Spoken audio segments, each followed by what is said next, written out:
সত্যিই কি নিজের শরীরে কোটি টাকা খরচ করে কুকুরের রূপ নিয়েছেন জাপানের যুবক টুকু?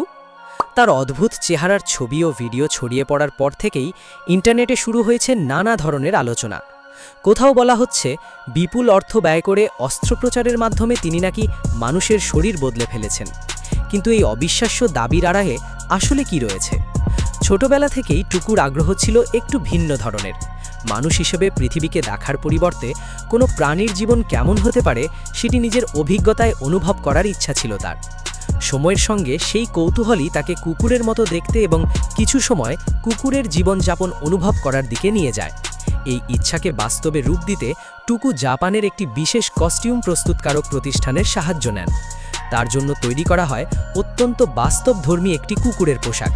এটি তৈরি করতে প্রায় 40 দিন সময় লাগে, আর পোশাকটি পরলে মানুষের শরীরের গঠন এমনভাবে ঢাকা পড়ে যে দূর থেকে দেখলে সত্যিকারের কুকুর বলেই মনে হতে পারে। কলি জাতের কুকুরের অবয়ব অনুসরণ করে তৈরি এই বিশেষ কস্টিউমের জন্য খরচ হয় প্রায় 14 লাখ টাকা। তবে এটি তার প্রথম এমন অভিজ্ঞতা ছিল না। এর আগে 2023 সালেও ভিন্ন একটি কুকুরের প্রজাতির আদলে কস্টিউম তৈরি করেছিলেন তিনি। কিন্তু এত সব তথ্যের পরও একটি প্রশ্ন থেকেই যায়, টুকু কি সত্যি স্থায়ীভাবে কুকুরে পরিণত হয়েছেন? সত্যিটা হলো তার শরীরে কোনো অস্ত্রোপচার করে এই পরিবর্তন আনা হয়নি, বরং বিশেষভাবে তৈরি সেই কস্টিউম পরেই তিনি কুকুরের অবয়ব ধারণ করেন।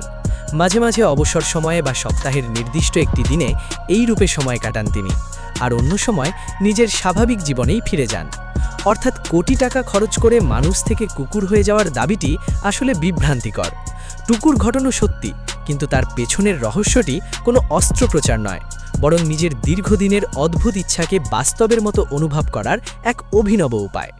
পৃথিবীর এমনই অদ্ভুত ঘটনা, রহস্য আর অবিশ্বাস্য সত্য জানতে সঙ্গে থাকুন রহস্যময় দিগন্তের।